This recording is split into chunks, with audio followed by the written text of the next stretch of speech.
Hi, welcome back to my channel. Today we are making a dress. This is actually a Frankenstein dress from two different patterns. I will put both the patterns in the description, but it is a maxi dress, halter neck with a giant open back. I love this dress so much. I'm already very excited. So the top of the dress is Simplicity 8330. So this is the top of the dress. And it has two back options. So I've done the open back, but it also has like a normal closed back as well. So this is the top half of the dress. And then the bottom half I took from the maxi I made in my last maxi video, which was the Simplicity 1801. So I took this skirt and attached it to this top. So I Frankensteined a beautiful maxi dress, which I am just in love with. I do still need to put one more eyelet on there just to keep it closed, but I think this come out fabulously.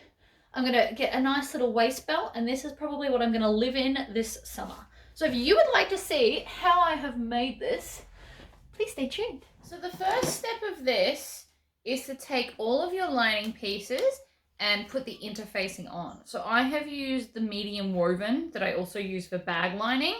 And so I have done that on one of each of all of the lining pieces. And I've cut my lining and my outside from the same fabric because that was what was convenient to me. So we're going to take our main front piece, which is this one. And then I'm going to take my side front pieces, which look like this. So you should have two, and one goes in the opposite direction to the other. And then they just go in these sides here. So I'm just on a normal stitch length. I've got 2.5. So we're just going to start here. Now you can obviously pin this if you want to. I'm not big on pinning though, if I don't have to. You're going to stitch and back stitch to lock in your stitches. You also want to join the end here. Work my way up like this. You can obviously definitely use pins if they become easier for you.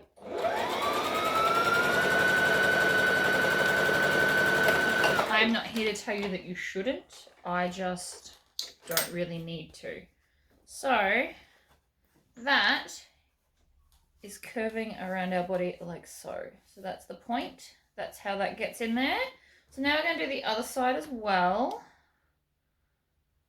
I always like to have this piece on top. So I'm actually going to go bottom to top this time. But again, if you use pins, then it'll hold it in place and you won't need to. You can do top to bottom if you want. Join that to there. Then I'm just going to curve this around because it is a curve. And it makes it easier to sew.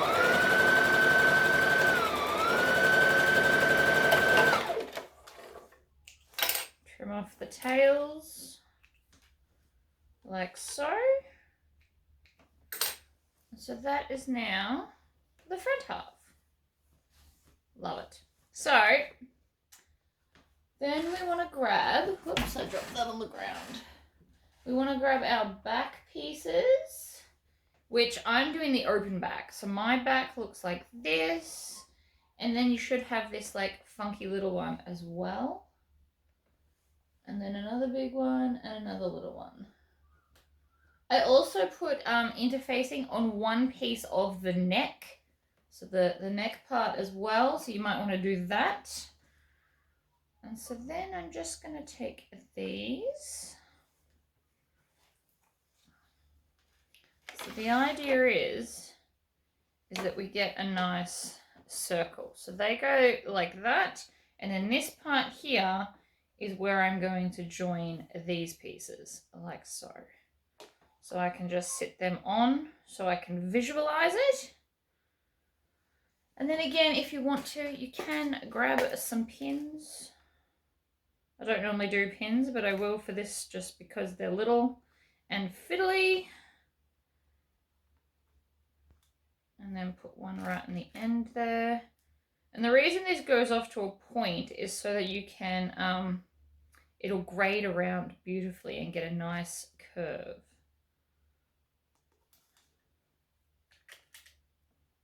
So then again, I'm going to line up the bottom, put my pins in. Now you'll notice that I never push my pins all the way in. If you push your pin in so that the ball is all the way to the fabric like this, you will find that when you're sewing, you're more likely to hit the ball of the pin and create issues if you want to sew over them. If you're not one to sew over them, you might find it more difficult to pull it out because it's harder to grab. So I always let mine kind of hang out a lot. That's just me personally. You are welcome to not do that, but I find it easier. So, stitch, back stitch.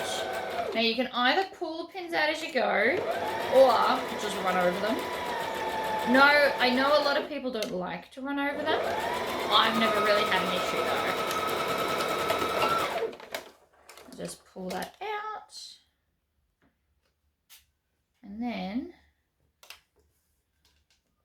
tuck that under. You should get like a nice curve going around. So that's what we're aiming for. So now I'm going to do the same to the other side. Paper patterns like this always have a seam allowance of 5/8 of an inch. And they do that because it's 1.5 centimeters in metric. For anyone that's interested in a little bit of fun facts. But mine's got 5/8 written on here. So I can kind of gauge that. That's not a problem.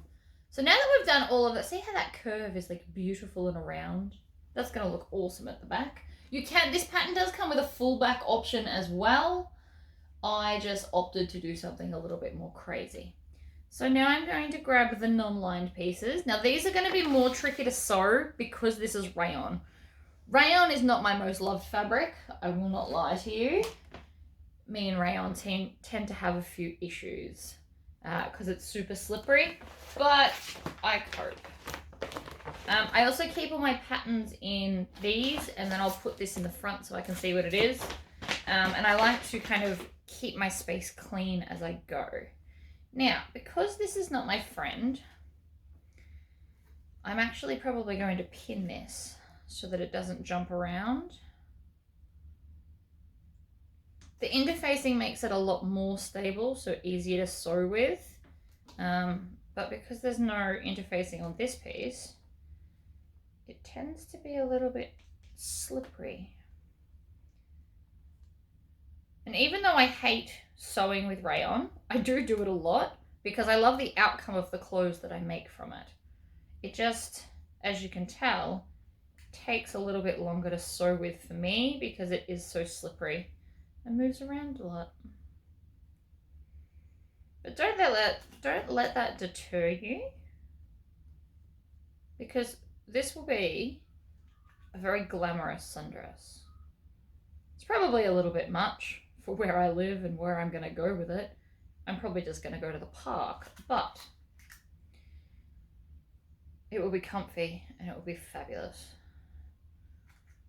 And this was inspired by, I don't know what I was doing, but Emilia Clarke came up in a dress very similar to this. And I just thought it was really pretty, so I had to have one. But we all know I love green, so I'm doing a green version. I'd also like to point out that not all my clothes are green. In fact, most of them are not. But I'm not a big floral person to begin with.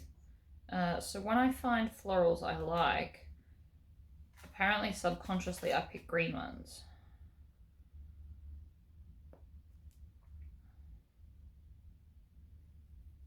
So you can see it does take a little bit longer because I'm pinning. But if you're new to sewing and you really want to make clothes, do the pinning. Take the extra time. Even if it takes you 2 days to make a dress, or a week if you do it in like little sections, it'll still be worth it. Because nobody's going to have a dress like this unless you all go out and buy it now, but that's okay. And Frankensteining patterns is super fun.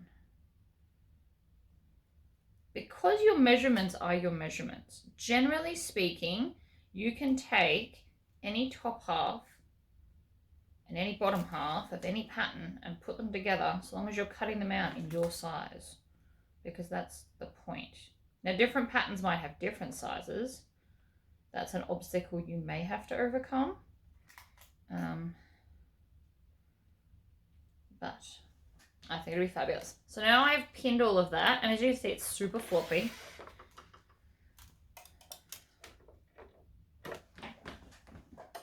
I'm also a little bit uncomfortable here. Underneath my legs, where it should be nothing, is a cupboard.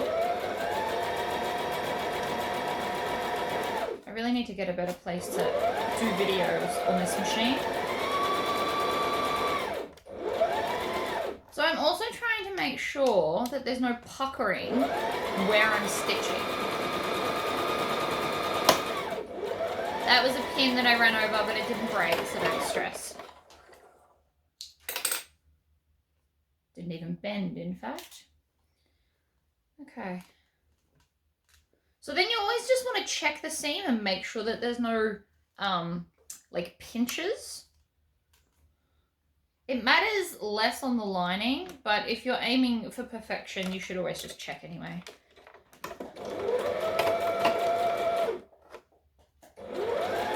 I've got an assortment of different types of pins here. The longer ones are actually quilting pins, but I enjoy them because they're bigger. The downside is they're thicker. So if you're using a satin, definitely get like pins designed for satin because they make a smaller hole.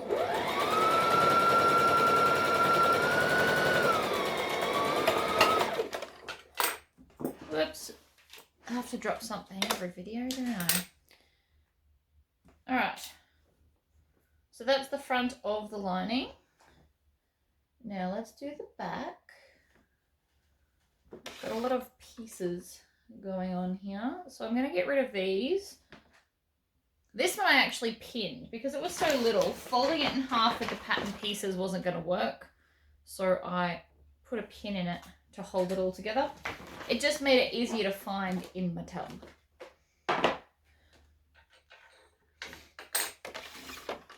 So again, we're going to line this up. And I like to line it up to see the finished product to make sure I'm putting them in the right spot.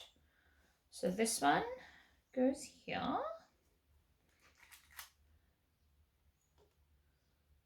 And so this little edge here is the center back. So that's where the zipper will go.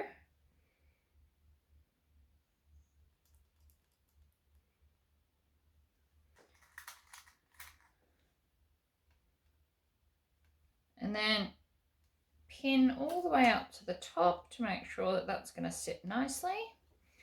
And then the other side. Now this dress will definitely need an iron.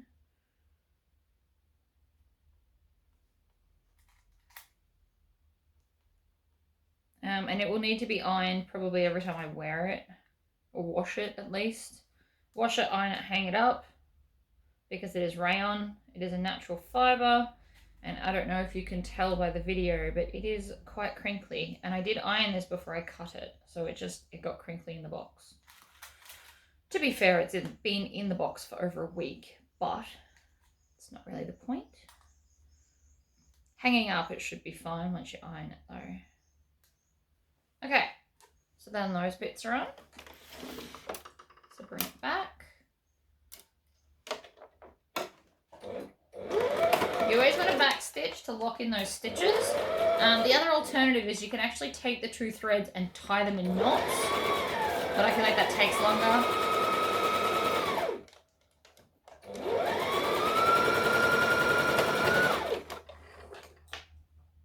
Trim that off, and that. And then just check your nice curve. And I slightly botched that. So I'm just going to go back and fix it.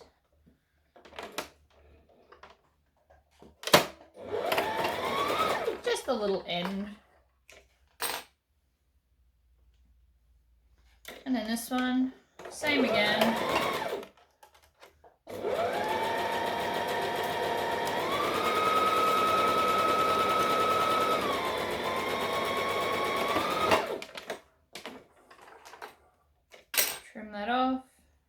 it to check your nice curve. Okay, good. So now that we've done that, we actually need to join the side with the front, or the back with the front, whichever way you want to look at it. So this is our back, and it comes up here like that. And then this is our front. So we're literally just going to put right sides together and sew these two edges. So we have one front piece and one back piece. And we're going to do this with the lining as well. And then our whole thing is only, what, 5 pieces after we've done this. You also notice there's no darts, which I do love a good dart, but I also kind of love it when I don't have to measure them. And the reason there's no darts is because of that side front piece and the shape that it is. There's no darts required. And this pattern comes with different cup sizes. So it makes it a bit easier to fit it to yourself.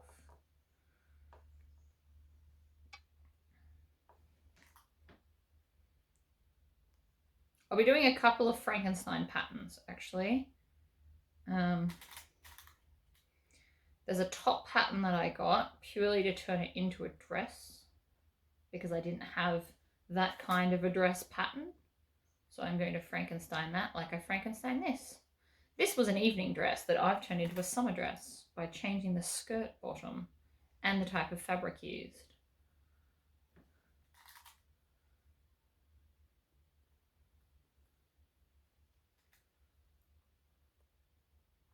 Okay, so that's the sides pinned. So now we can stitch that as well. And it should fit in perfectly if you've done all your cutting correctly.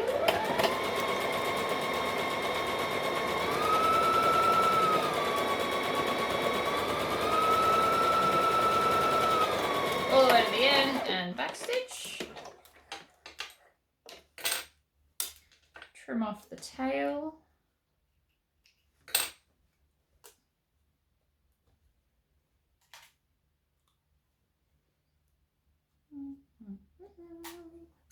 Then we'll do the other side.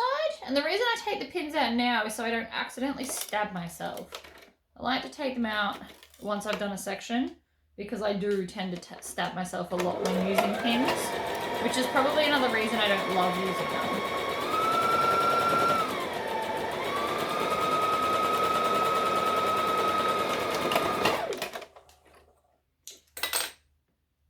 I use a magnetic pin cushion. I think it was $3 from Spotlight. Now we've got this. That's one continuous piece. Now so far I haven't overlapped any of the seams. I will be overlocking these just for added security. If you don't have an overlocker, you can just zigzag them. It will do the same thing. So we're going to take this one and put it right sides together. Now again, because it's got the interfacing, I don't need to pin this.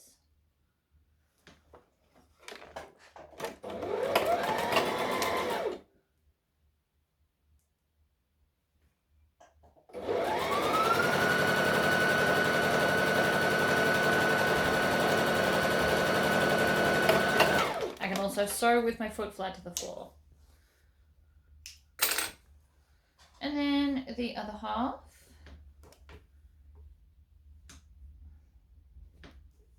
And then we're moving on to the skirt. So the skirt I took off, if you've watched a lot of my videos, I did a polka dot sundress with a simplicity pattern. So we're doing that same bottom skirt.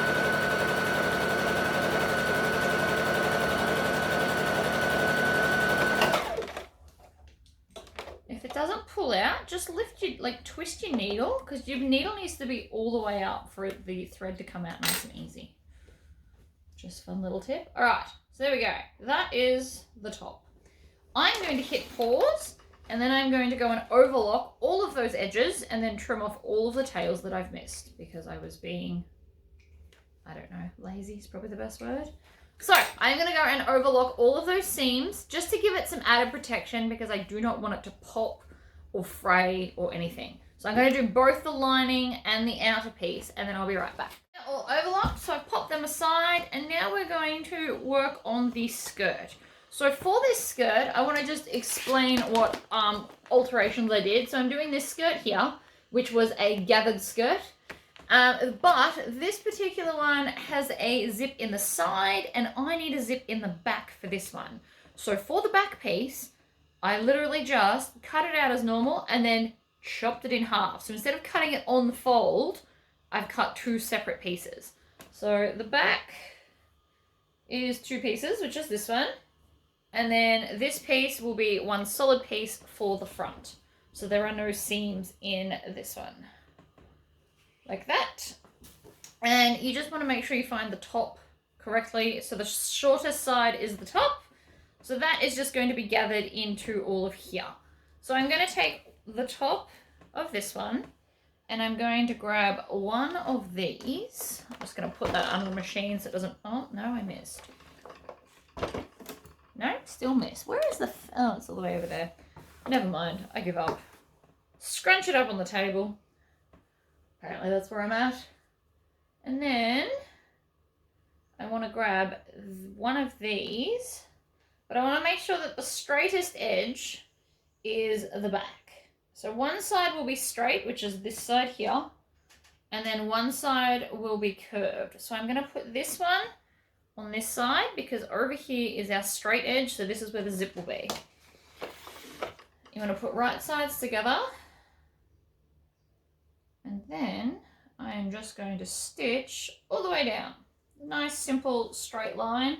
For this I will not be using pins because it should be fairly straightforward. Now, funnily enough, your seam allowance doesn't matter as much on this because we're gathering it anyway, which is kind of cool.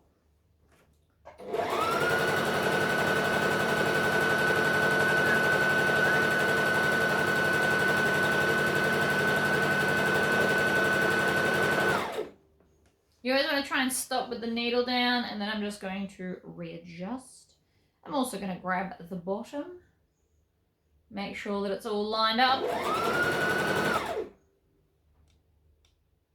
Pull other over. You can obviously pin this.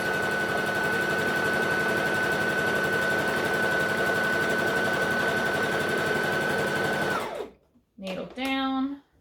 And you want to try and put as much of the weight of the skirt or dress or whatever you're making on the table so that it's not pulling the fabric.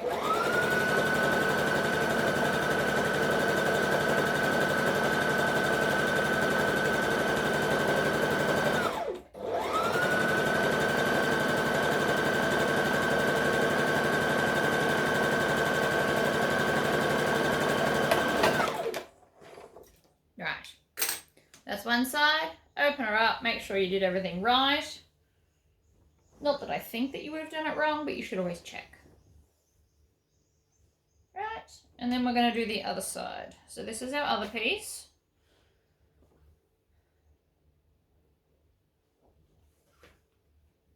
And the shorter side is the top, just if you need to work that out.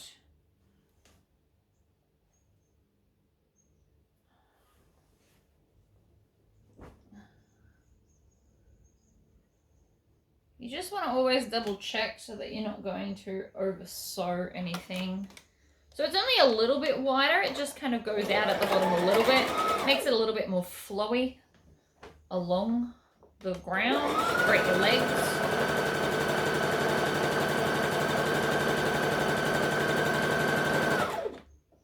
Needle down, and then again we're going to readjust. Like this.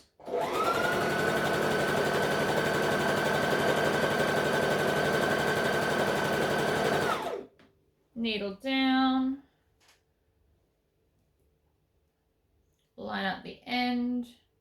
And then I just kind of use my hands as pins and grab it in spots.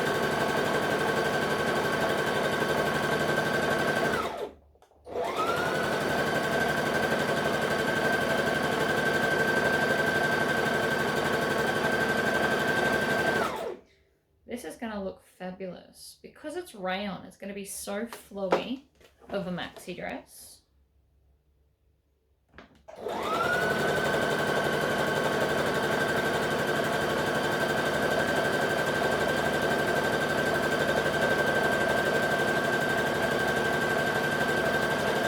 And backstitch at the end. Okay, so now they also need to be overlocked, or you can zigzag along the edge. Most sewing machines come with an overlocking stitch. I'm just still going to use my overlocker because I have one right here. And then we will come back and join everything together. So that is now all overlocked. So now we need to add our gathering stitches. So what I'm going to do is I'm going to put my stitch length up to the longest it can go. And I'm going to do this in sections. So I'm going to put gathering stitches from seam to seam, basically. But with this seam, you also want to start about 1/2 inch in, because we don't want gathering all the way up to the zip. It's going to make it harder to do up. So I'm going to just do about 1/2 inch away from the zip, and I'm going to backstitch. And now,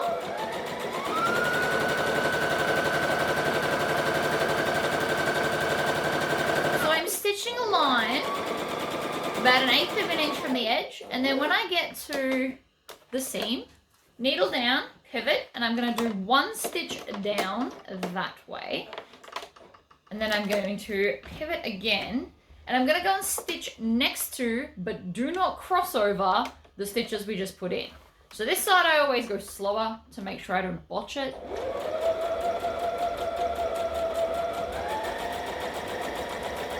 And also I've got the bulk of the dress kind of in the throat, which is usually annoying. You want to make sure you do not cross those 2 lines of stitching. Then when you get back to where the other one started, you finish this one by back stitching it as well.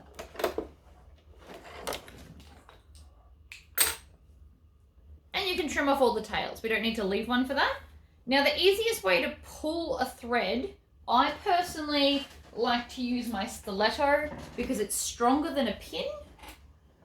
So now I'm going to grab that single down thread and just pull on it, and it will start to gather my skirt.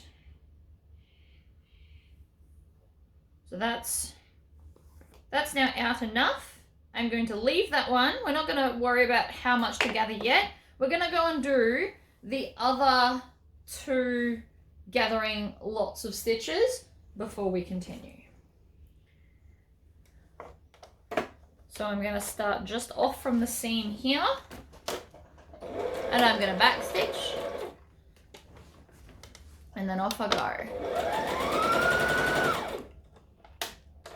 Try not to get other stitches involved. There we go.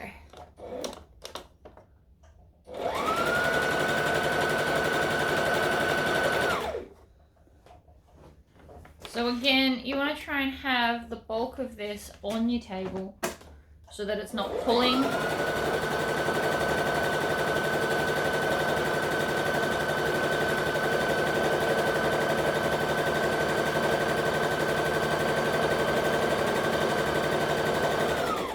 So then I'm going to get to here, I'm going to pivot, I'm going to do a single stitch down, and then we're going to go back the other way.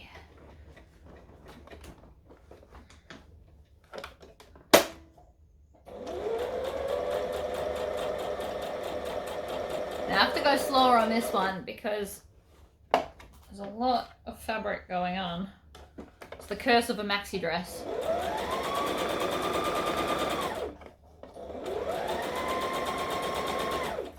So I'm using this hand to kind of flatten out the fabric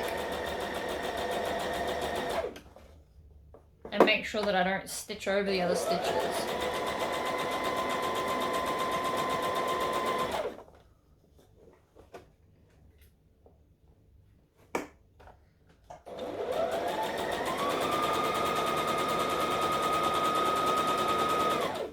About 1/8 inch between the 2 lines. It's not perfectly straight. I'm not worried about it being perfectly straight, but it's approximately that much. Alright, so then I'm back to the start. I'm going to back stitch it. Pull it out. Trim off those stitches. Now, I also want to trim off the tails from the first lot, but make sure that you don't cut off that loop from the other one. So that's 2. Last section. And this is so we're doing this so that these seams will line up perfectly with the side seams, if you're wondering why I'm doing it in 3 instead of 1. Because even though I've changed the dress, the seams will still be at the side. So I want my seam to be seamless, to go perfectly down. And the best way to do that is to gather it in sections. And I'm going to show you why in a minute once we get to it. Now, again, we're going to think about the zip. So I'm going to stop gathering about a 1/2 inch away from the zipper, or where the zipper would be. You can even do a little bit more if you're worried. You don't want too many gathers right at the zip anyway. So we're going to go down 1, like so. And I always crank that so that I don't accidentally do more, because if you do more, it doesn't work. Literally has to be a single stitch. And if you're worried that these aren't in the seam allowance, they're quite easy to pull out once we've attached everything. So if these are going to show later, don't stress about that either.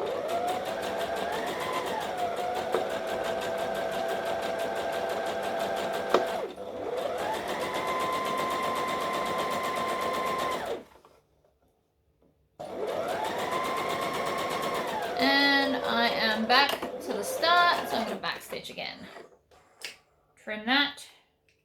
Trim the original tails so that nothing is in my way.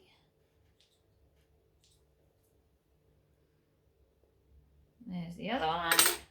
Awesome. So now I'm just going to pull the tails just so I can get to them, is pretty much why. Because I'm about to put pins in and I just want to be able to grab the 3 tails, which is why I'm pulling them out. Now you can do this with a pin, but I do find it much easier with a more solid piece of metal, which is why I use the stiletto. Now, grab your main panel piece at the bottom. And now I am going to go to this edge here. And with right sides together, I'm going to pin this together. Right there. With a single pin. I'm not using a lot of pins for this. Then I'm going to go to my side seam, which is this one here. And that is going to get pinned to this seam. I'm going to use 2 pins for this, 1 on each side, to make sure that it won't shift while I'm stitching it. And I'm also making sure this is the tail bit to pull. So I'm also making sure that that is easily accessible. Then we're going to come across to the other side seam, which is this one here. And you can tell because it's at the lowest part of the armhole. So it comes around the lowest part here. So this seam here now gets joined to the other seam. You can kind of see where I'm going with this now, right? You want to line it up so it's going to stitch beautifully, because this is the whole reason we've gone to all this trouble, to make it look fabulous. So I'm going to put 2 pins here, and I'm trying not to get my gathering stitches. And then this one, I'm going to line up here.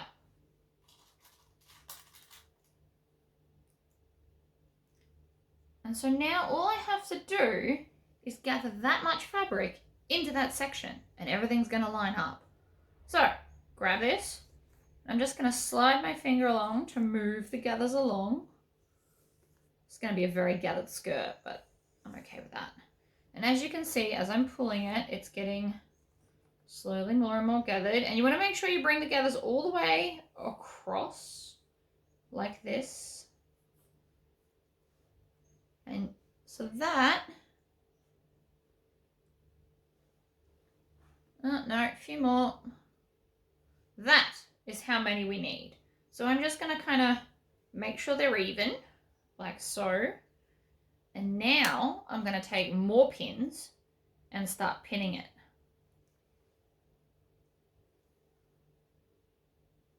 Now I will be sewing with the gathers face down so that the feed dogs will drag them through the way that I have gathered them. If you put them on the top, they tend to sometimes get a bit smushy. And yes, smushy is my technical term of the day.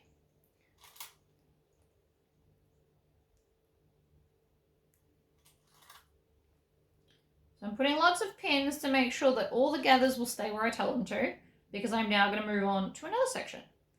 But if you have a look from this side, it's now beautifully gathered along there. You can't really see it because of the print. It's kind of the point. I like this print. Alright, so here's our next section. This is a big one. So I want to slide this all the way across. You want to get it to the other end. And because we've got 2 threads, you can actually be more rough than if you do the single thread gathering. It can take a lot more.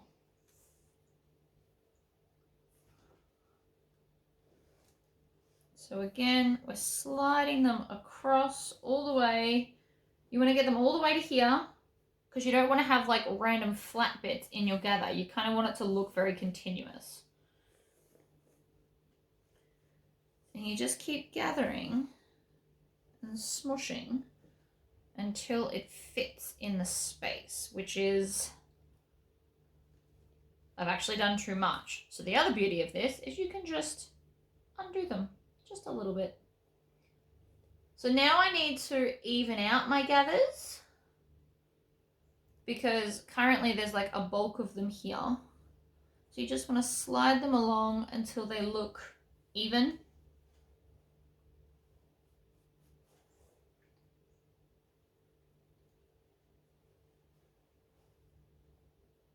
So this is sometimes the hardest part, is to get them nice and even. But it is worth taking your time doing so that you don't just have random extra clumpy bits of gathering and then flat bits, because that'll look weird. Especially because the bodice is so fitted and then it's going into the gathers. You want them to look even and nice. So it is worth taking your time with this.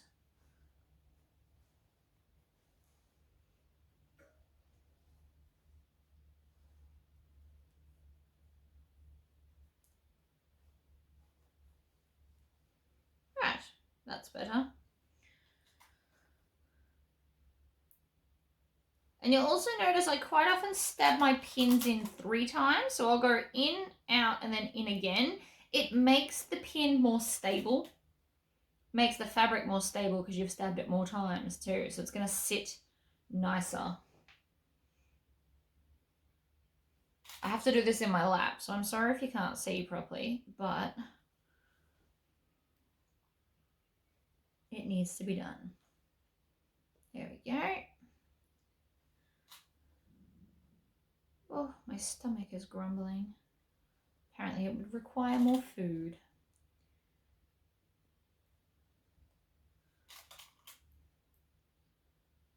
So after I've put all the pins in of all the sections, we are also going to then flip it over and check to make sure it looks even. Because you don't just want chunky random bits. It's not what we're going for. Alright. Last section. It should be this here cord. You're just going to pull on it and then move the gathers along.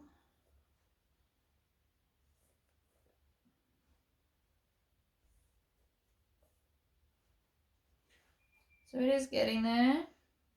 I've nearly got enough of the gathering part done. Now I just need to disperse it evenly. So you can almost just grab here. See, that is now enough gathers, but they're all at that end. So I need to shuffle them further down so that they are evenly dispersed. It's always easier in smaller sections too, by the way. Excellent. You should never put pins in your mouth. I had a mate that went to sneeze and inhaled a pin. She didn't swallow it, but it definitely got stuck and it was like a moment. Every time I do it, I'm like, no, bad. Bad, Tori. Okay. 3 pins or 3 stabs. 1, 2, 3. I'm doing them approximately 1 inch apart.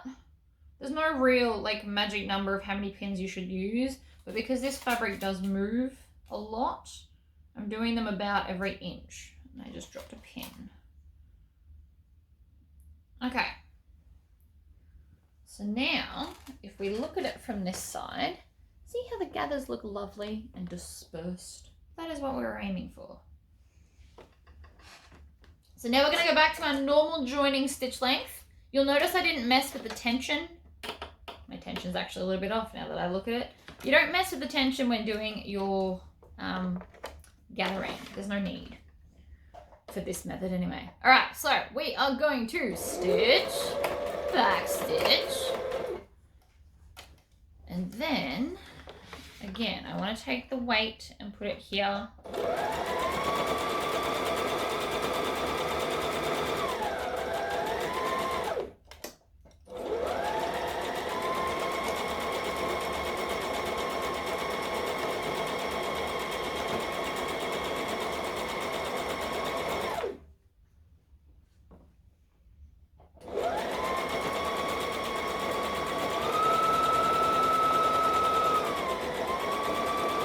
Not going at full speed because I don't want to accidentally snap a needle, but I also don't want to pull them out as I'm going. It's holding everything in place.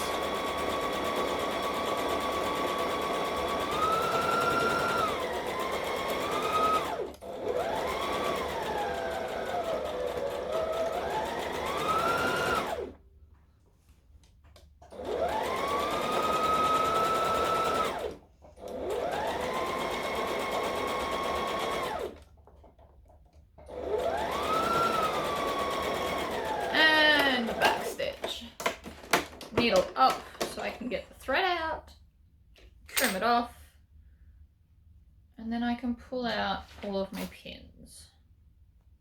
And it also helps having them sticking out because they're easier to see and easier to grab.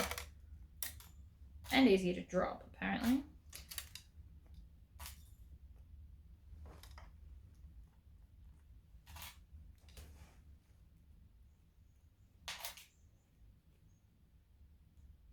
Okay, so now that the pins are out, this should be all attached.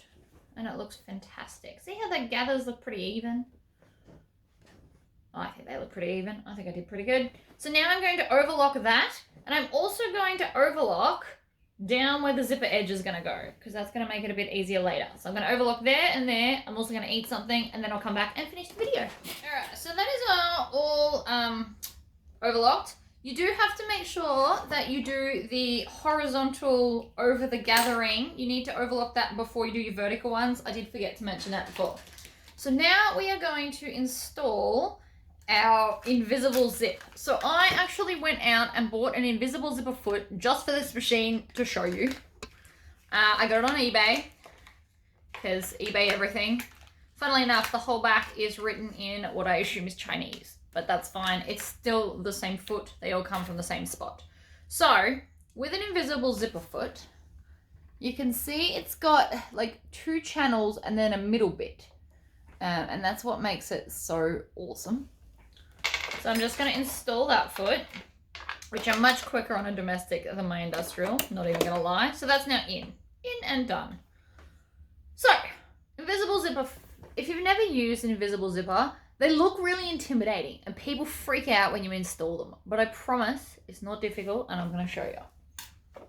You should try them. It makes, like this dress, I think will look so much nicer with the invisible zip down the back rather than having like a big open zip. Even though it's just a sundress and it's just a casual dress, I like to look fabulous. So, we're grabbing an edge. This is where the zip's gonna be. So I'm gonna put this right sides up and then the zip right side up next to it. And I'm gonna hold these two edges and I'm gonna open the zip up. You need to install it with it open. Like that, so it's all the way down. Now I'm gonna flick this up and over, and that is how the zipper will be installed. Now, if you're gonna find that you're gonna have some issues, you can put pins in here if you want to. So I am lining up the edge of my overlock along the edge of the zipper. So this edge is going along the edge of the fabric. That's how I install them. I don't really need to put pins. I'm just doing it so I can hold it there because it is a rayon and it doesn't want to stay still. Now, on your zip, you'll notice that some of the top, approximately 5/8 of an inch, funnily enough, doesn't have any teeth. That's okay. So I'm going to start. So I'm going to put the foot, and I'm going to use this side divot, and I'm going to put the foot down. Now, because this is all adjustable, I actually need to move my needle. So on my straight stitch with this machine, if I make the zigzag bigger or smaller, it's actually going to just move the needle position. So I want it to be just like pretty much right in the middle of the foot.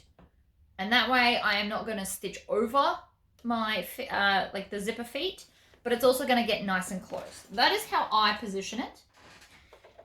You'll also notice it's already moved off. So I'm going to start here, and I'm going to start with the back stitch off the teeth. And I go all the way up off the teeth. Because that is easy to do. It tends to move if you do it the other way. Though that looked like it moved anyway. Of course it did. Bloody rayon. Tell you what. Rayon is almost my nemesis. I actually think satin is my nemesis. That's why I never sew with it. I also have nowhere to wear a satin dress. So, you know, there's that. Now, that happened. I can tell you why that just shifted. Because I didn't have the weight of the dress off where I'm trying to sew. That's literally what just happened then. There is method to my madness, I swear. So we're going to go backwards. And then we're going to come down towards the teeth. Now, I almost use my finger to kind of roll the teeth back a little bit. But we can always come and do a second pass of stitching. So, I'm going to readjust all of this. I'm going to put all of the weight back there. And then I'm just going to stitch down like this.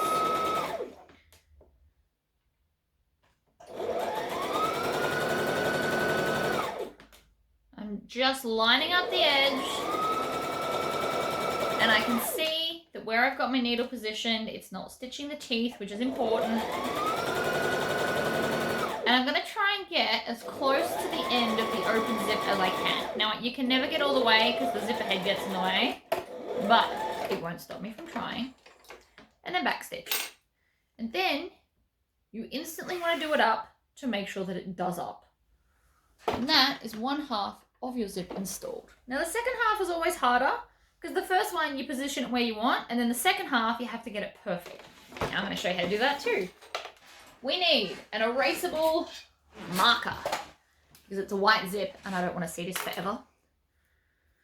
So what I'm going to do is where this seam lines up on the zip, I'm going to draw that with a marker all the way along.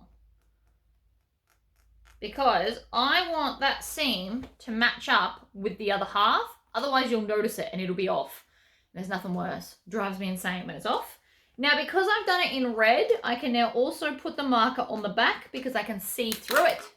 So I've got the marker on both sides to see where it needs to perfectly line up. Now, we're actually going to start in that position. So I'm going to open this up, make sure there's no twists, and grab it like this. I know this seems dramatic, but I literally do this every time I install a zip because I find it easier. And so now I'm going to grab that there and I'm going to open the zip again like I did before. And then again, we want to go up and over. If you go under, you will get a twist in your zipper. So it's very important that you do it that way. So now I'm going to take that marking and I'm going to line that up and I'm going to put a pin in it because we want that to be perfectly lined up with that seam. That is what all that fuss was just about. That is slightly off. I'm going to get a smaller pin, I think. You don't want this to be off. This is the bit you're going to notice. It's always the bit you notice. So then if you want to, you can add a few more pins. Try not to stab the actual teeth though. So that's now holding there, so I can kind of get under the machine. Now this time, I'm still going to sew top to bottom with the zipper, but we're going to use the other side of the foot. So there's two little channels, I guess. We're going to use the right channel this time, so I can still start at the top and work my way down. Now usually I don't condone this because we're about to put all of the dress into here, but it will allow me to get my zip perfectly in line. So I'm going to come pretty much to the part that I've lined up and I'm going to stitch a backwards and then forwards. And you'll notice I'm not even starting at the end this time because this part is now the most important to me. So this is where I want to start.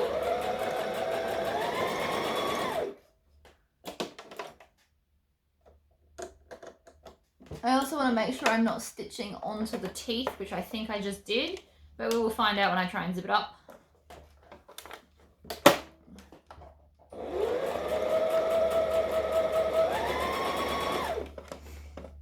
So I'm just going along, lining up the edge of the zip with the edge of the fabric. Always stopping with the needle down.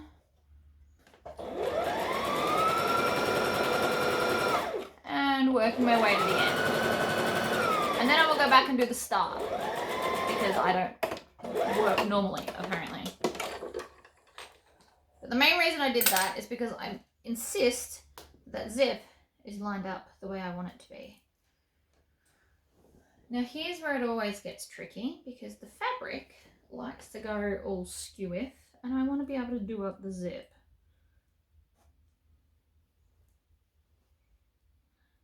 Preferably without catching the fabric.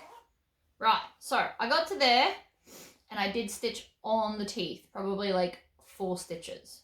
But my marking is perfectly, I don't know if you can see that, my marking is perfectly lined up with the seam, which means that the zip will shut correctly when I finish it. So, because I've stitched on the zip, because I'm an idiot, and yes, I do this quite a lot, I get impatient and I rush. And it's also about positioning the needle, and I didn't fix it the second time around, so that is really my fault. But I'm just going to unpick the stitches that are on the zipper teeth. Now, there's a good chance I haven't wrecked this zipper. I very rarely wreck it beyond use. It's just sometimes you have to unpick the stitches that are in the teeth. For obvious reasons. They're in the teeth. And it's not even very much. It's about 1 inch I did it on. So I started off fine, then I stitched on the teeth, then I come back off them. So I'm just using my sew all to pull the stitches out of the zip. Because I don't want to accidentally snip one with scissors, then you'll wreck it.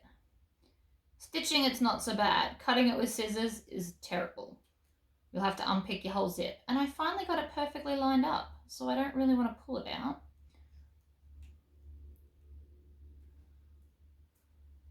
Right. That was it. Literally, or maybe 1.5 inches, but either way. But now I can actually come and sew bottom to top because everything's lined up where I want it to be. I am going to put the weight of the dress on the table so it's not pulling. See how it just fell off again? It's pulling and I don't want it to do that. So I want to go back to like a few stitches No, not that one, this one. No, that one. There. And so then I'm going to stitch and back stitch.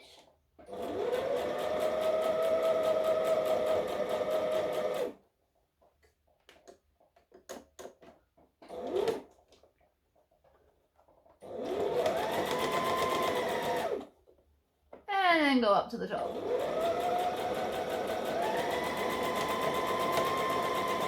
And back stitch.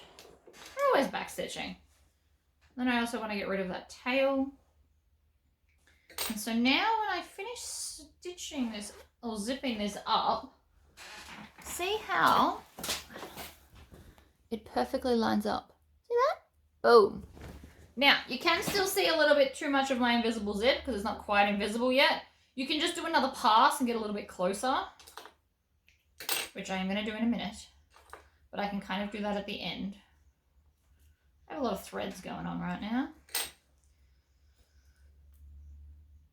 But the zip is installed, so it's looking more and more like a dress. Now that little bit of red that's on my white zip will come off with a shot of steam, which I will do at the end when I'm going to iron it.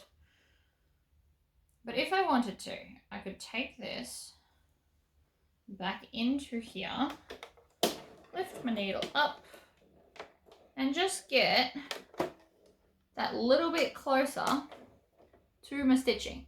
So again, I'll just be moving that over. But you want to do this slowly so that you don't accidentally stitch your zip.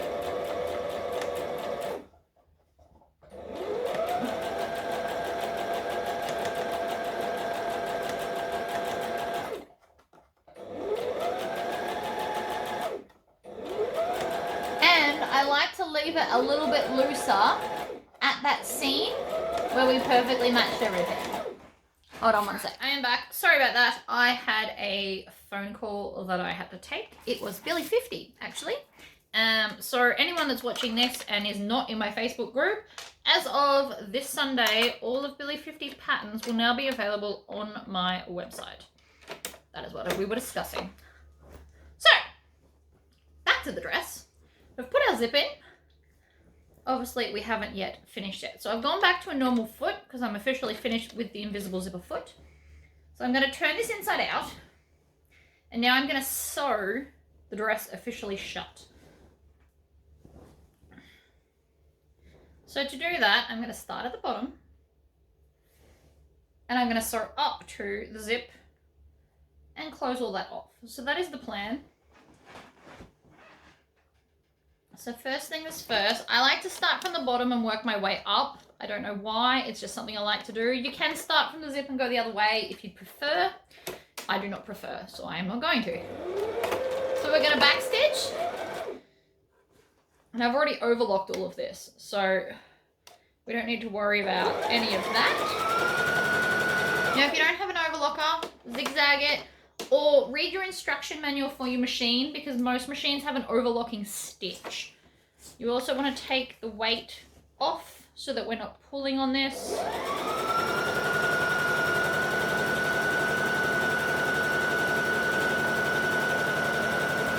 So I'm going bottom to top,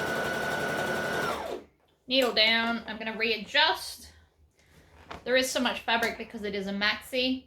You could literally put any kind of bottom on this. You could have put a circle skirt or a pleat or a shorter gathered skirt. It doesn't have to be a maxi. So then when we get up closer to the zip, we're going to pull the zip out of the way.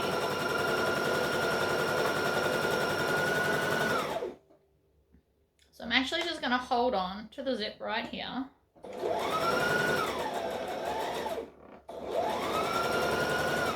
So we're nearly to the zip.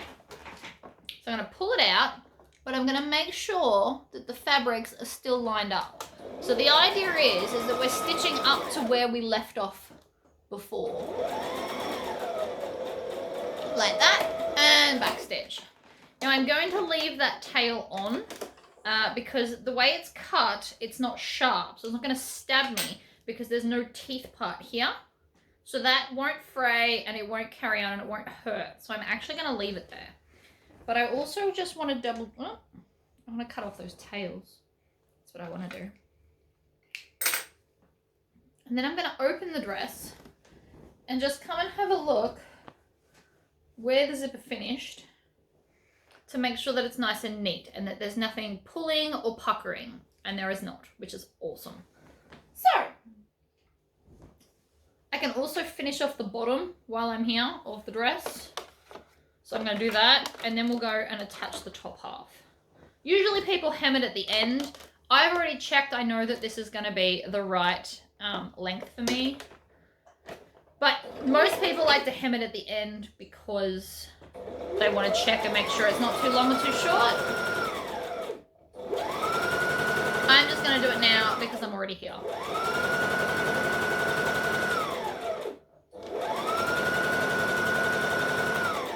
I'm just folding up the hem.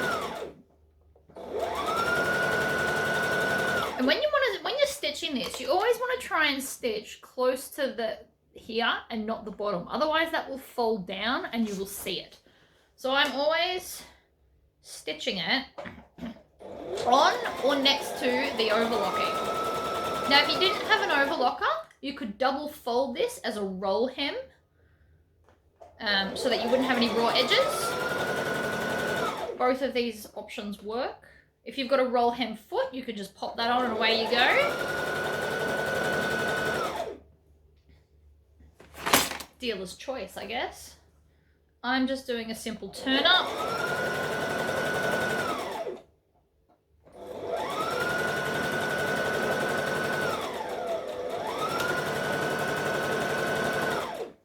You always want to stop with your needle down, and I'm just going to grab some more fabric. Put the rest up there because, again, we want to take the weight off where I'm stitching. Otherwise it tends to stretch and pull, and you don't want that.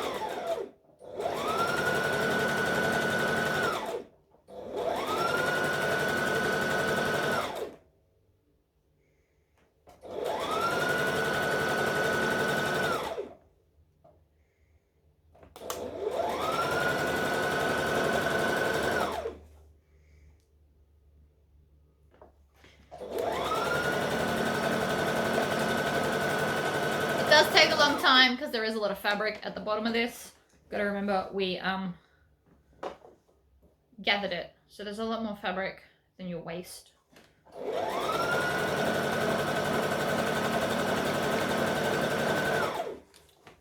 Oh, did you see that? The weight just fell off again and it pulled it.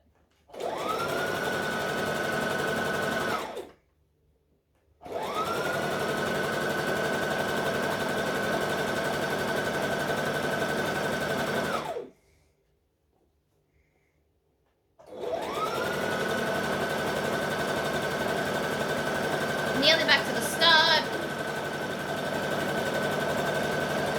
And back stitch.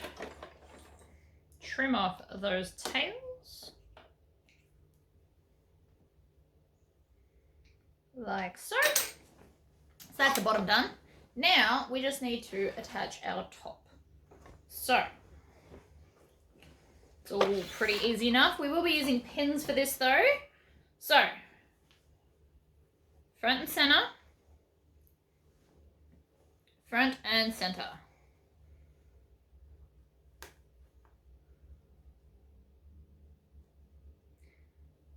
Now, weirdly enough, we don't need to sew that bit because we're putting our neck piece on, but I do need to pin it to the edges, like so. You just want to line it up, pin it down.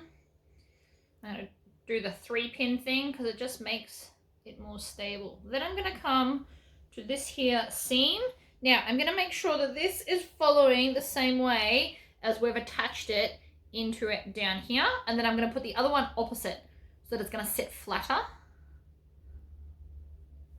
And we are going to literally check every single seam that we do because we want it to face the correct way.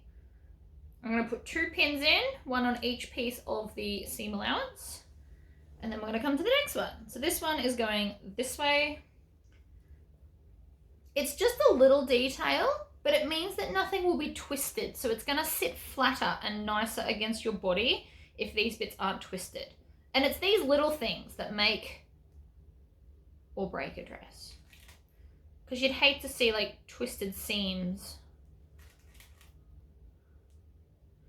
So I've done there, and then I can just put a couple of pins in between, like that. And then we're gonna come up to here, and I won't be stitching there either because that is also going to be in the, oh, is it? Does that bit go in? I don't remember. Might actually have to check the pattern considering I've never made this before. We're doing all right so far though. You just want to put pins so it's not going to shift where you stitch. So there's no magic number of how many pins you need. It's just whatever you feel is going to stop it from shifting while sewing.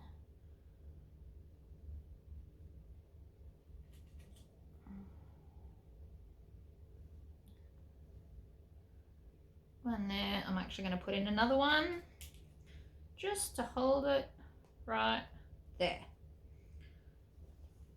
So that's one bit. I'm also going to come back up through here, add some more pins.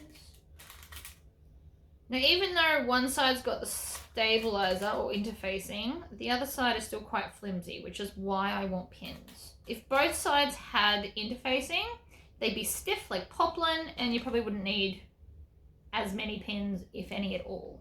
But we do, so here we are. I do need to do across here, because that bit goes into the thing, I think. I actually don't know. I should really check that. I've got the instructions here if I needed them.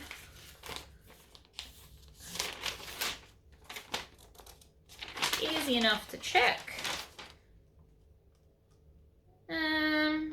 Up and up. No, I don't stitch all across the...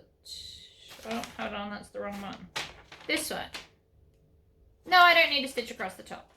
I was correct. Love it when I'm correct.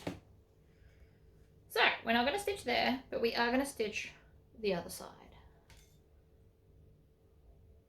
So again, we're going to line it up, add some pins.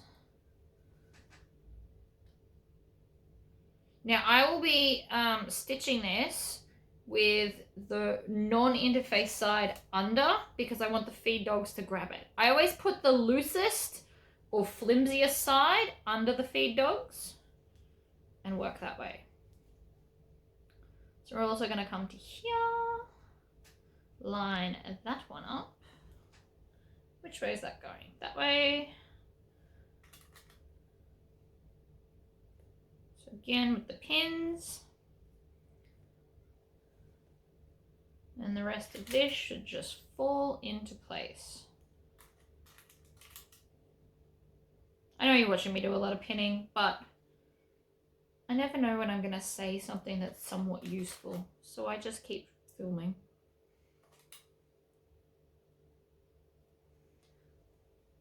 So then when we get to here, because we've already installed the zip, what we actually need to do is fold this backwards on itself. So we're going to fold that back. I'm not worried about the frame because it's got the interfacing on it. But what this is going to do is it's going to hide the top of that zip.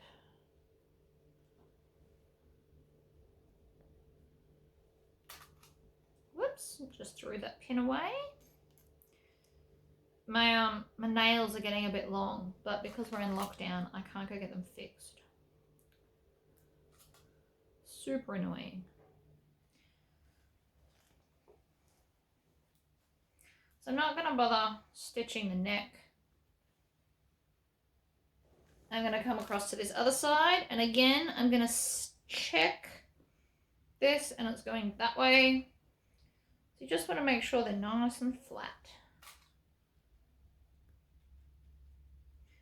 I'm also using a lot of pins. There's a small chance I'm going to run out.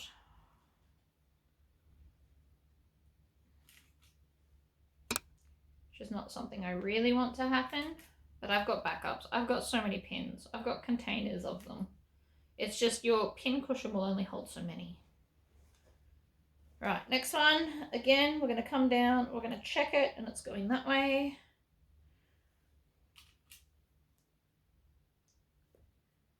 Two pins, one to hold each bit flat. And then I'm just going to put a single one between there. One will do. Oops. 1, 2, and 3.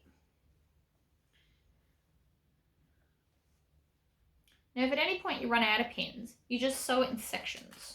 Because I don't have to stitch. What am I trying to say? Don't know. I don't have to stitch this top bit. So technically that is one section. I'm also not stitching the neck. So you can just kind of do each section at a time if you do run out of pins. Or you could do like half and then the other half. These things happen.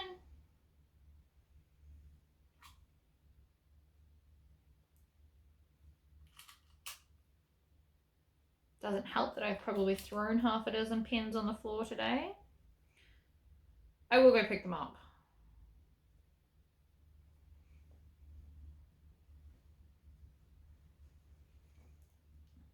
I'm also going to unzip this. It's going to make it more flexible to put this part in.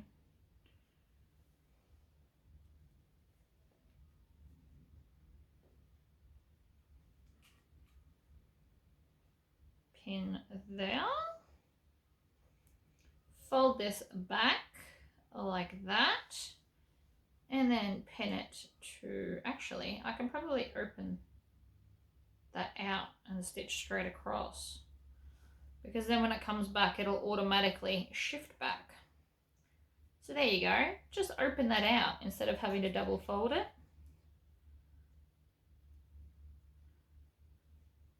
I'm going to go fix the other side now that I've come up with that.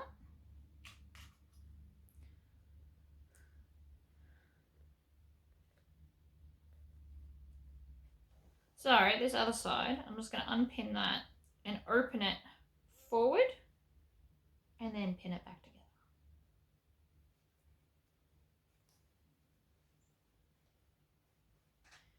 There are not many pins left.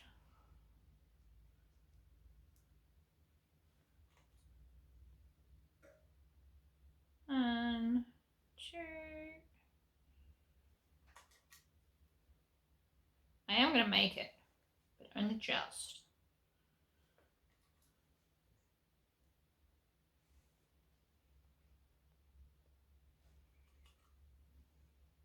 Oh, and with one pin to spare. Would you look at that? Yay! Literally one pin left. The rest on there are needles. Okay, so grab your machine. I need to remember it needs to be over here because I need this space to put the weight of everything. So I'm just going to snake the dress around like that because that's going to hold the weight. And then we're going to stitch. So I'm going to stitch forward and back stitch. And then slowly pull off my pins. So I've got the interfacing side up because it's more firm and stable, so it's got less chance of moving while I'm sewing.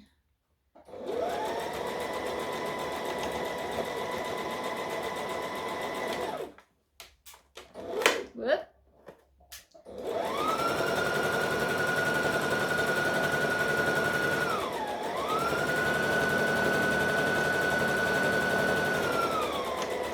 And back stitch. One section done.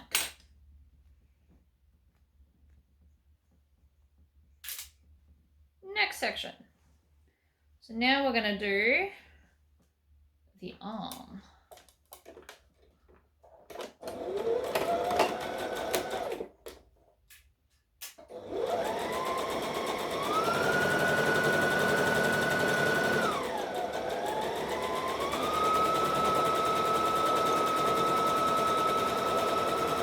I'm going to go slower where there's the two pins.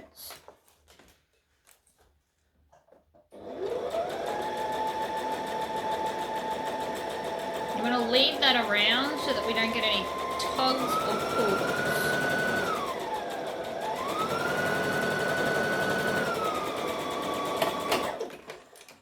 And that's the next one. Now I'm going to take these pins out so I don't stab myself as I go. You'll also notice that even though this ends on an angle, you stop stitching right at the point because that's how the pattern's designed. So the same here. I stop stitching at the point so that that end you don't see, but it just stops the bulk in corners. They write that into the pattern. It's very clever. So we're not doing the neck because we've got to add the neckband. So we're going to go straight to the other side. And stitch and back stitch. And again, you want to try and make sure that the weight is off where you're trying to sew.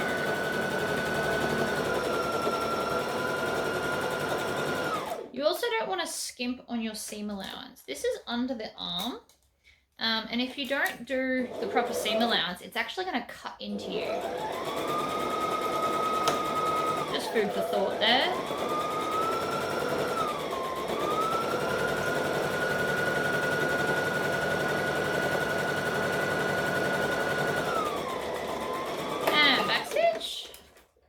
And again, I'm going to take out all the pins. You also just want to check on the back to make sure there are no pinches, although there shouldn't be if you've sewn it the way I am, with the floppier part underneath.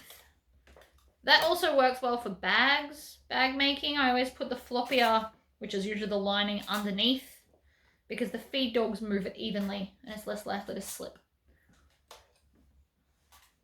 But that's just me. All right. So that's that section. So we've just got this last one to go.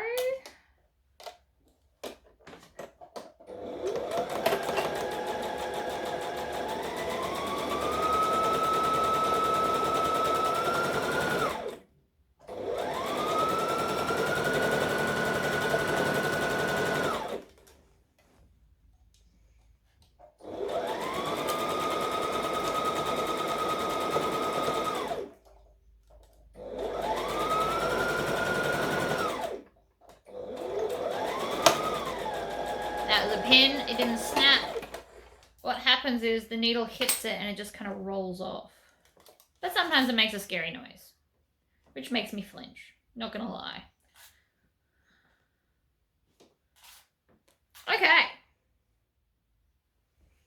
I think we're good. So, now we just need to turn this through.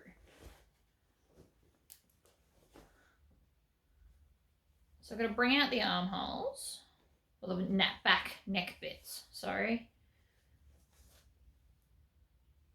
And they should flick all the way out, like that, because we didn't stitch it shut, see? Voila. Next is the neck. So I'm going to stay stitch that in a minute, or baste it, whatever wording you prefer. We're also not finished where the zip is, but we'll do that at the end. I haven't forgotten about that bit. I'm just more interested in the neckband at the moment. So, we've now got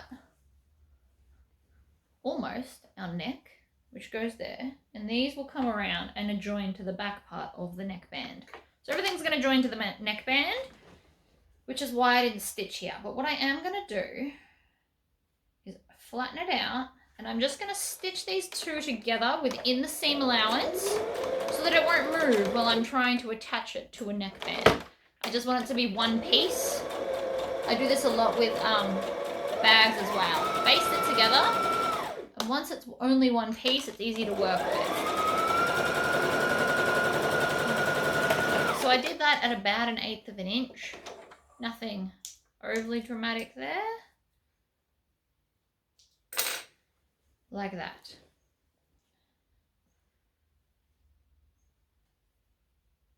I'm going to do the same to these as well, because they're easy to work with once they're stitched.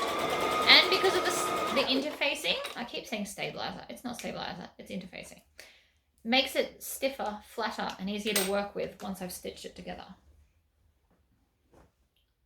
I'm going to do the same to this one. It's It's also helping me get it right on the seam. It's going to make it easier to put in later. If you're having difficulties, like I just was there, start with it, like move further in and start with backstitch and then move forward. You probably didn't really need to backstitch those. They're just a temporary hold. But, voila. So now we need the last piece in the box. You should have 2 neckbands. So one has got interfacing, one does not, like always. And then I can pop this in my container so I don't lose them. I'd hate for somebody or something to get lost. Excellent. So we're going to put these right sides together and we're going to stitch the top and the short side. So the bottom needs to be open so that we can actually attach the bits that we need to. But first, I need to join these together. So again, with the 3 stabs to keep it more stable. 1, 2, 3. And this should line up really, really well. But again, it's slippery, so I just want to put some pins in it. Because this will be seen. It's like the main neckband. Which, depending on what fabric you're doing, you could do this as an accent. You could do it in a plain color and bead it and make it like a necklace. Obviously that wouldn't work with this fabric.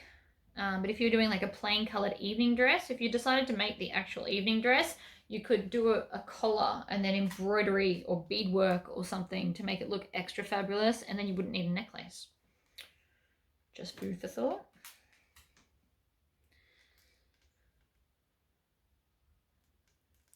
I would do it in silver because I only wear silver and not gold, except for my engagement ring, which is on that hand. Yeah, no, I was right. Okay, so I am just going to stitch the short edges and the top because the bottom we're going to need to attach all of our bits into, and then we will come and finish off here, which is last.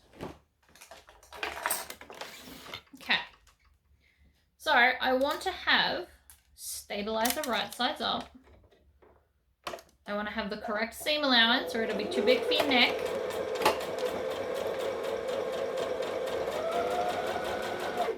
Needle down, pivot, and off we go.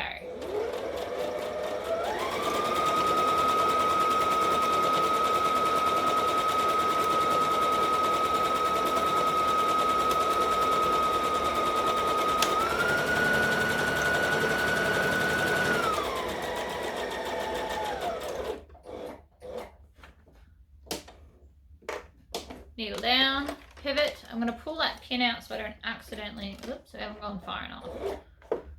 One more stitch. I know it doesn't seem like much of a difference, but it matters.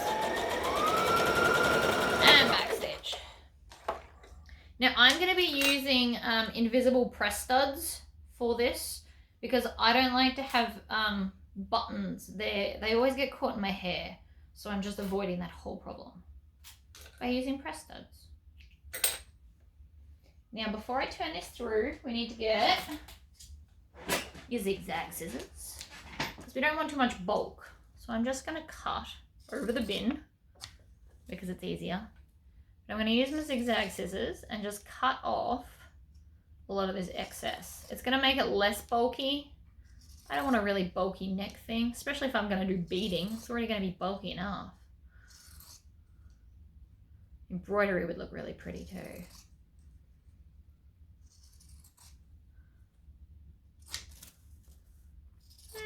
Like that. Not that it's going to fray because it's tucked on the inside, but this is just going to help. So, turn that out. Turn that out. Now, on the pattern piece, you were supposed to put some dots and stuff. I'm going to make it easier. We're going to fold this in half and find the center, like we do for like every pattern ever. I'm all about the center. This will be a little bit trickier because it's a curve, but just do it. For lack of a better word, just do it. And I'm just going to snip the tiniest amount. so I can see where the center is. And then the center of this goes with the center of your neck, obviously. Center of the neck. So, fold this in half, find where the center is, snip it, and then this side's the outside because this side's the interfaced side. So I'm going to put right sides to right sides. I'm actually going to have the interfaced side as the outside to keep it like firm looking. And so now I just need to pin these two together. Now I am definitely using pins for this because it feels like we're doing like opposite curves. I mean, we kind of are. But I'm going to use a lot more pins for this because it's a tricky shape.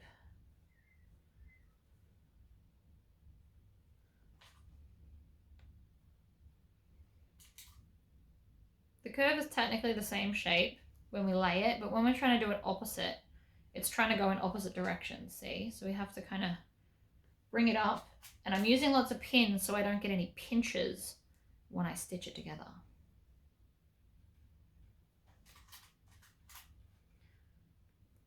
Like this.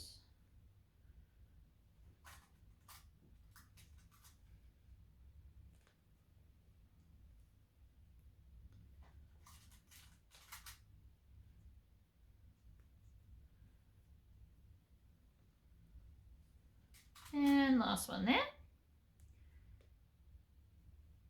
And then the back, so that's now going to be on there. Look, see, we're getting somewhere. And so this side needs to go onto here, like so. You want to make sure that there's no twists. No twists is very important.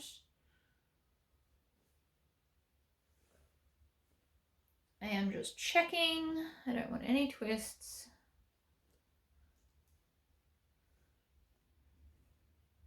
So that comes around like that. That comes like that. So I'm going to flip that over and put that there like so.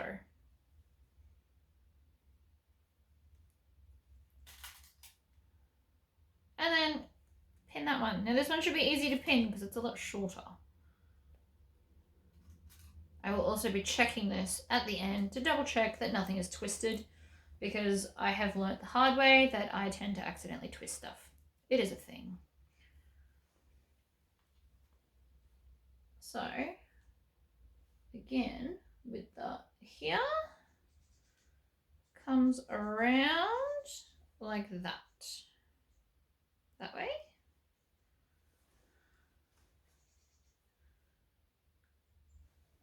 Pretty sure that's right. But it, like I said, we are going to check. Because I'd hate to do it wrong.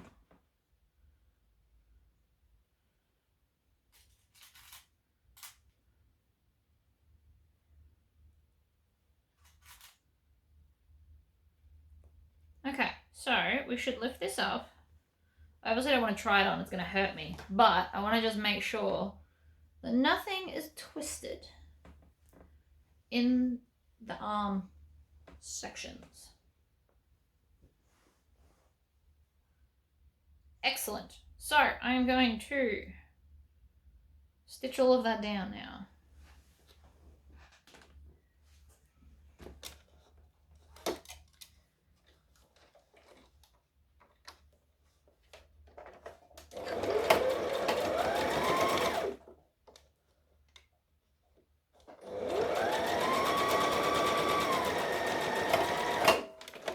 That's one section done.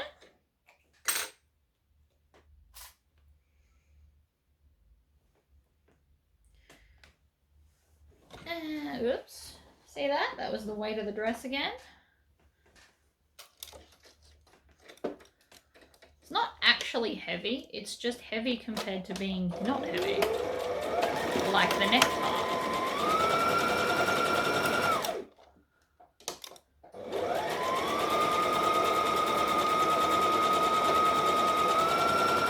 And we're back stitching there as well. And we can can just not even trim that and just jump straight over to this third one and do the same thing again if we want to. Like that. And across we go. And back stitch. There.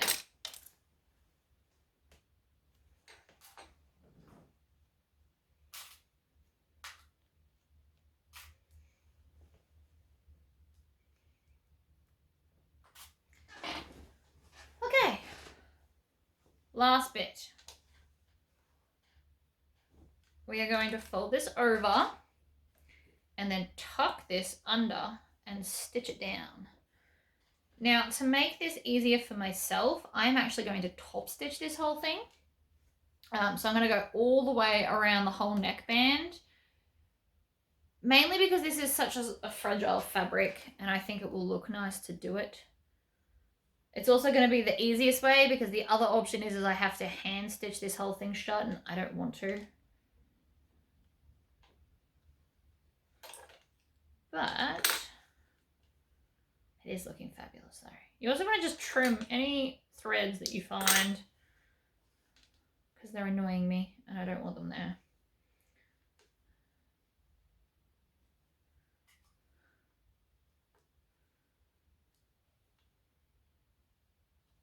So I'm pinning from behind.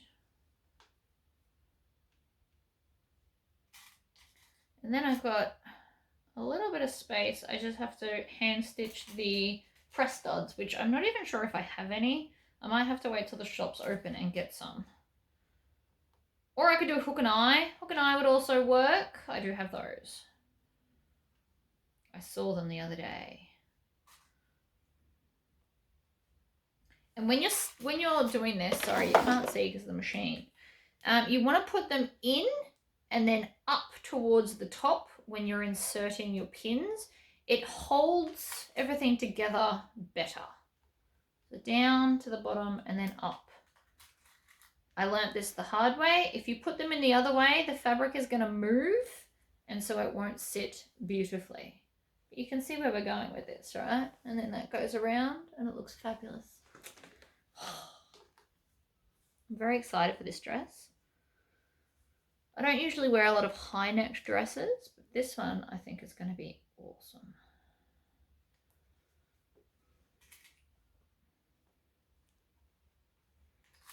And it'll be great for summer. And if you want to wear it more wintry, you just put a jacket on and some tights underneath,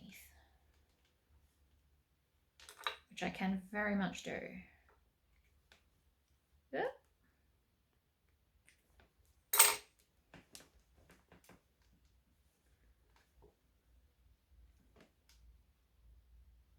Sit it flat, tuck it under, pin it down.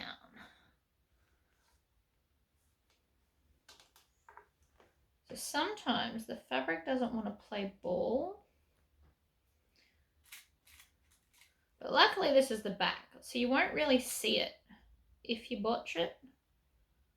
Not that I plan on botching it, but you know, things happen.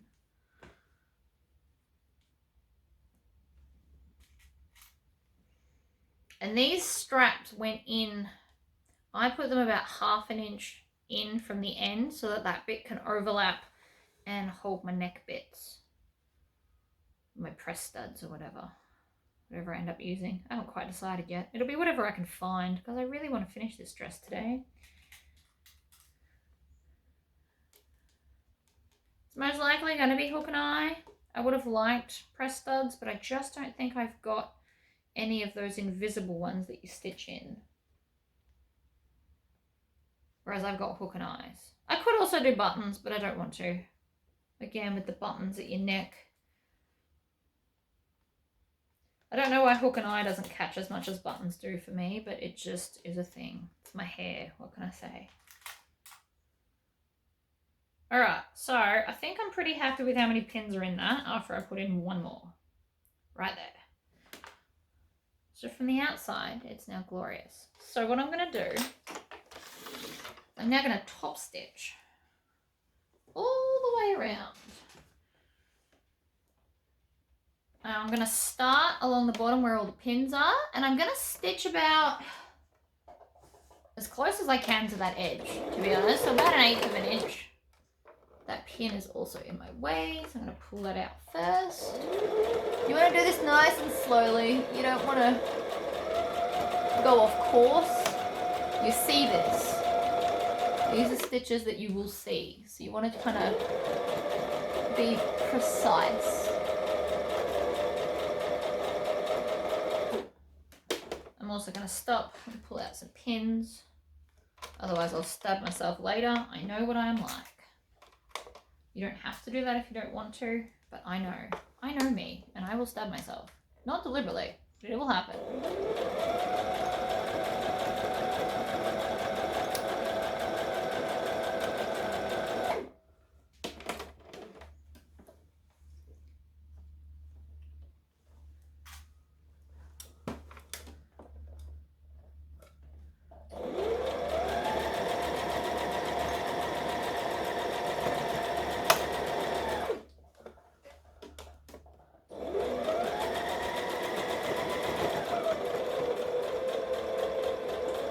And slow.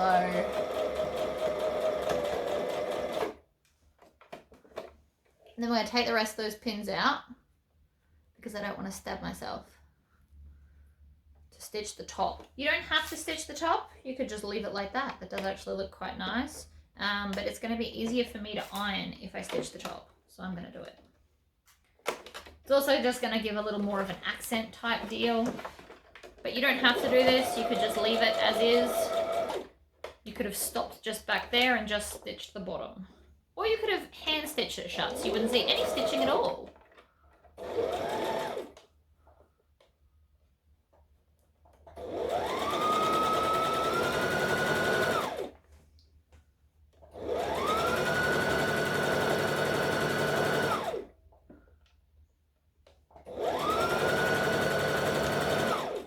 Because this fabric's so light, I probably also could have interfaced both pieces if I wanted it to be a little bit more stiff.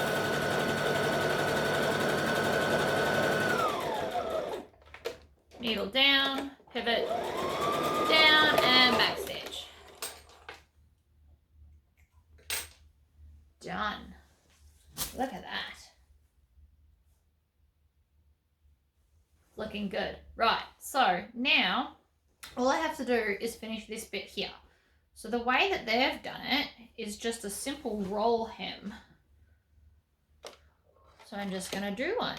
Roll it, and then top stitch.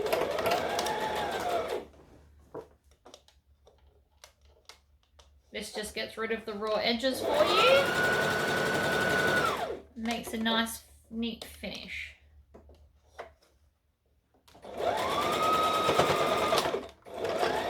There's a bit of bulk there, that's why that just stopped. You just kind of help it through, give it a bit of a tug. This doesn't have to be perfect, this is the inside. You could also attach it to the overlocking at the waist if you wanted to, but this is just going to be as neat. And again, move the weight. Tuck it under, top stitch.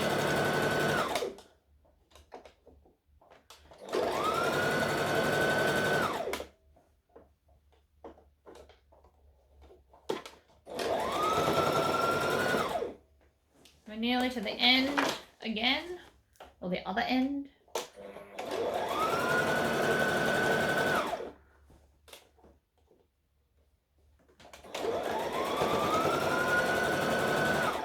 Over the bulk. It's the only thing about roll hem feet, sometimes it won't take the bulk well. Now this is not the most perfect roll hem, it's not even perfectly even, but it doesn't matter, it's on the inside. You're not going to see it. Now, the other way to hold this down is to now, at the what's it called, zip, we're going to just push this down, and I'm going to stitch that. Not close to the zipper, because I don't want it to affect the invisible zippiness. I'm just going to stitch kind of close that off, for lack of a better word. And so now it's closed off and tacked down like that. So we can do the same to the other end. So there to there, and just stitch down. Nothing special, it's just to hold it so it doesn't ride up at all. Lift that up.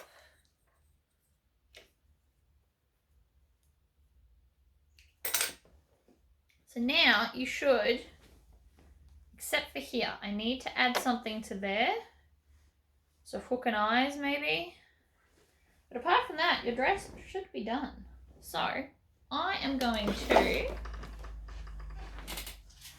see what I've got going on.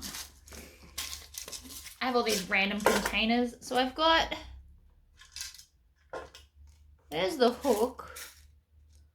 Apparently there's eyes in here as well. Apparently I put it all in together. So there's a hook and eye. I'm thinking 2 is probably more appropriate. And I've only got silver and black. So I'm obviously not going to use black ones in a white dress. That would be stupid. Although, if I had no others, I would probably do it, even though it's stupid. Because in my current lockdown state, I can't go anywhere to get anything. So if I only had black in here, I would probably just use black. These ones are for pants. So I've got 2 types of hook and eyes. These are hook and bar, not hook and eye. Or something like that. I'm not really sure. Now I just need to grab my needle. So I always leave a little bit of thread on my needle when I put it in my pin cushion, just so I can find it. So I'm just going to take some thread. You never want to take too much thread because it gets knotted if your piece is too long. And I always double over my thread to make it twice as strong. It means I have to do half as much stitching. If I was to just have a single one, I'd have to go around a lot more times. When it's doubled up, it's quicker. So I'm wrapping that around 5 times and then just pulling the knot to the end or close to the end and trimming off the excess. So I want to put this on this side. Now this is going to be a little bit tricky with my nails, I think, but I'll deal. So I'm just going to grab only the back piece. I'm not trying to stab it all the way through. I don't want it to be seen from the outside. This is going to make them super invisible. You won't even notice them. I'm also putting my hook part so it'll be against me. It's less likely to grab my hair then, because we also don't want that. Now I'm just trying to hold it in place with my fingernails, which are too long, which is why I'm struggling a little bit. And you want to stitch, that's got a bubble in it. The threads come through unevenly and you get like, there we go. You get a bubble. You can fix them, you just pull on the thread until it releases the loop. So I'm going to stitch this. I want to stitch them on really well so I don't have to come back and do it in 6 months. So I'm probably going to use half of this thread on this single one. But it's then going to hold it in place and I won't have to do it again for a very long time.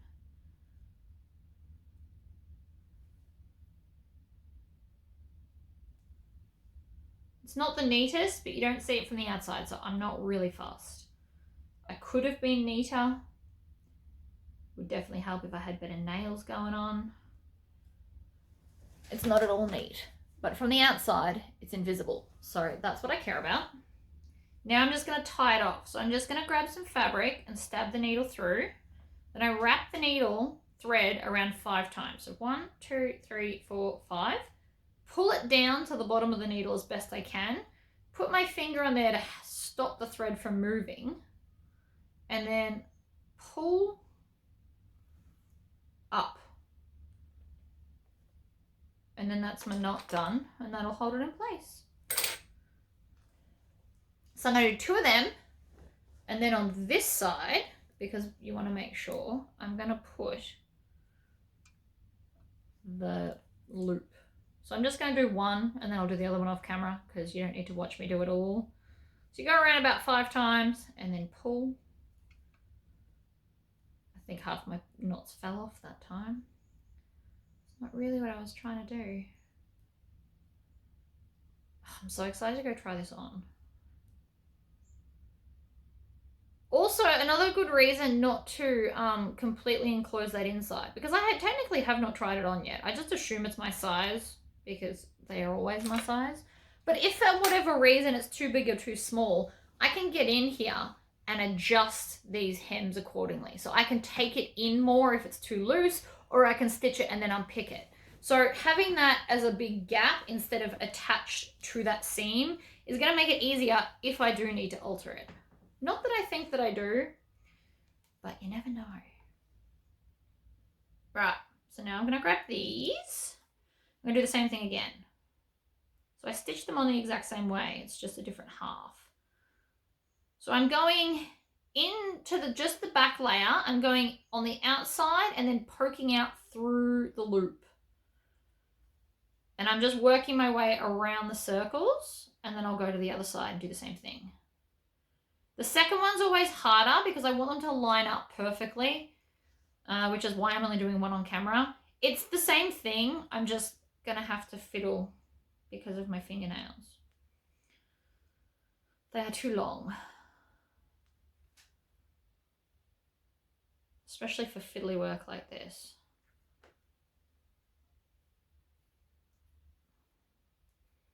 But unfortunately, if I don't get the fake nails, having no nails is just as bad as having too long a nail. Now, I've got a giant knot here because I wasn't paying enough attention. So I just want to kind of pull at it. Most of the knots that occur like this are just because the thread was too twisted and it gave itself a knot. So if you pull on it in the opposite direction, 9 out of 10 times it will undo itself. You just have to poke at it correctly. So I'm going to separate these two threads and then pull on them individually to pull that excess through, as that usually works. See, there it goes, right there. All right, so now I can tie this off because there's quite a lot of loops. So again, 1, 2, 3, 4, 5, pull it down.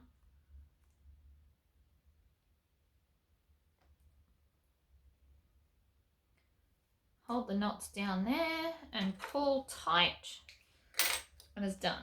So now we've got hook and loop. Looks fabulous. So I'm going to go try it on and do the intro now because that's what we're up to. But I hope that was somewhat entertaining. And let's hear Frankenstein different patterns. And an invisible zip. We learned lots today, actually. We did lots of stuff. I like it. Oh, I'm so excited to go try this on. All right, guys. See, it's got a beautiful open back. It's fabulous. Anyway, I hope that was fun. Please try and make some clothes. Spoil yourself. This fabric was quite cheap, actually. I think I got this on the clearance table for like $5 a meter. That's a $15 dress. And I had some left over. Anyway, I'll see you guys next time. Bye-bye.